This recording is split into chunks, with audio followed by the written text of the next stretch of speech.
Hey everyone, Hesley here with Archimedes Academics to walk you through this SAT grid-in math problem. So on the SAT, there is a section that is not multiple choice for math. That means that you will need to be able to solve and then grid in your answer.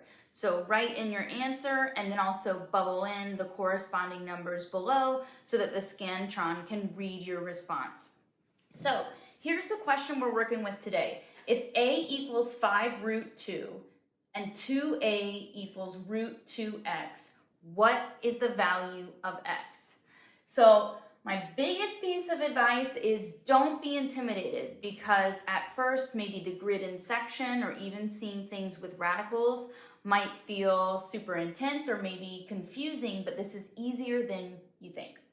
So what you're going to do is plug in a given value to solve for another value. This is a really common kind of setup on the SAT and other standardized tests as well. So what they've given us here, our given value, is a equals 5 root 2.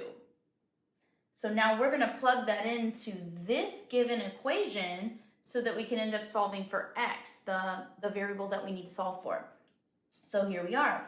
In purple, you can see where I plugged in the value of a, 5 root 2, into 2, here's our a value, equals root 2x, okay? So then once I have that going, I'm going to go ahead and multiply 2 and 5 root 2, which gives me 10 root 2 equals root 2x. Then you see, I'm going to square both sides. And the reason I want to do that is because a square cancels out a root. So I want to get rid of those roots so that it's going to be easier for me to solve.